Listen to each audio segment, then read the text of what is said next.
In this video, we are going to discussing about ionic compound and the reactivity series. Let's start. We are going to the last part of this chapter. The first, reaction of metal with solution of other metal salts and the reactivity series. Let's start. How do metal react with the solution of other metal salts? We discussed about the activity in our Google Meet class. So, let's move to the conclusions. Here we take copper sulfate solution and iron sulfate solution and dip copper ion nail into the copper sulfate solution and copper wire into the iron sulfate solution. What will be the observations? Here Fe plus CuSO4 gives FeSO4 plus Cu.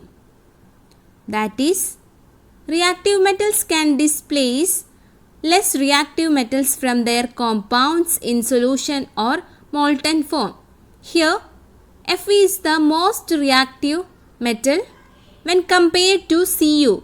So, Fe can displace Cu and form FeSO4. If metal A displaces metal B from its solution, it is more reactive than B. The metal A more reactive than B. Metal A plus salt solution of B gives salt solution of A plus metal B. Then next we are going to discussing about the reactivity series. What is reactivity series? The reactivity series is a list of metals arranged in order of their decreasing activity. Here this is a series of metals and it's arranging the decreasing activities. What is the first metal of highly reactive metal in a reactivity series? Yes, potassium. Potassium is the highly reactive metal in reactivity series. It's most reactive. Then sodium, calcium, magnesium, aluminium. These are the most reactive metals in reactivity series. And we can see the in decreasing order. After aluminium, zinc is reactive. Then iron, lead. In between we can see hydrogen. After that copper, mercury, silver and at last gold. We know that silver and gold are least reactive.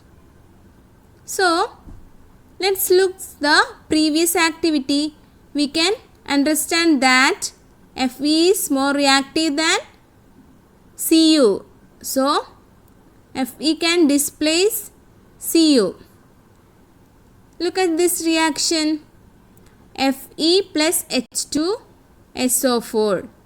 Fe plus H2SO4 gives FeSO4 plus H2. In the case of Fe and H2, Fe is highly reactive. So, Fe can replace H2 from H2SO4 and form FeSO4 plus H2. The next reaction, Zn plus FeSO4 gives ZnSO4 plus Fe. Here, Zn is highly reactive than Fe. So, here Zn displays the Fe and form ZnSO4 plus Fe. The next, how do metals and non-metals react?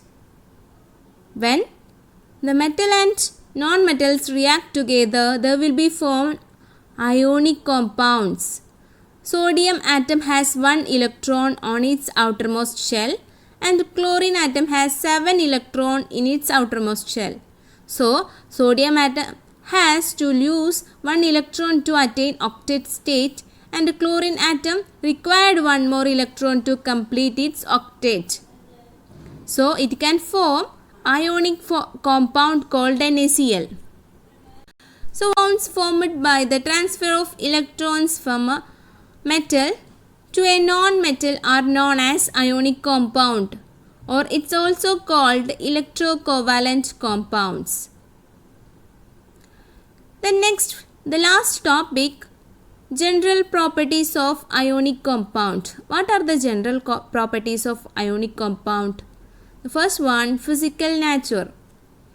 In physical nature, we can see ionic compounds are solids, hard, because of the strong force of attraction between the positive and negative ions.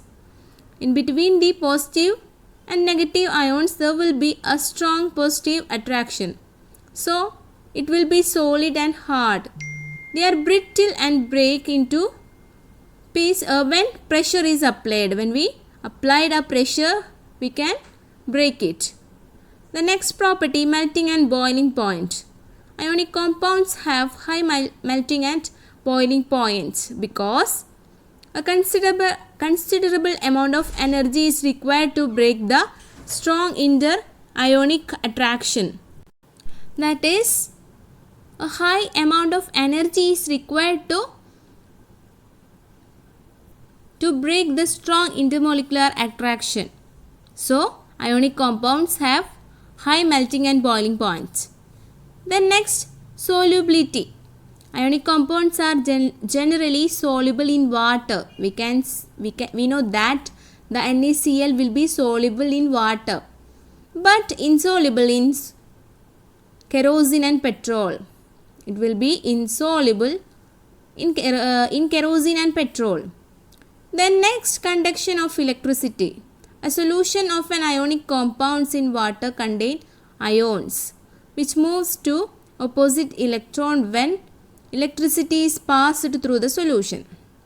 Ionic compounds in the solid state do not conduct electricity. In solid state, the ionic compounds do not conduct electricity because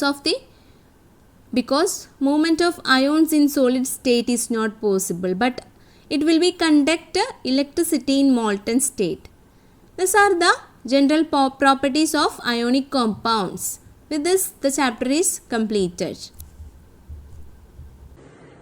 So in this part we discussed about ionic compounds, the general properties of ionic compound and the reactivity series. All should study the reactivity series very well and try to study about the ionic compound.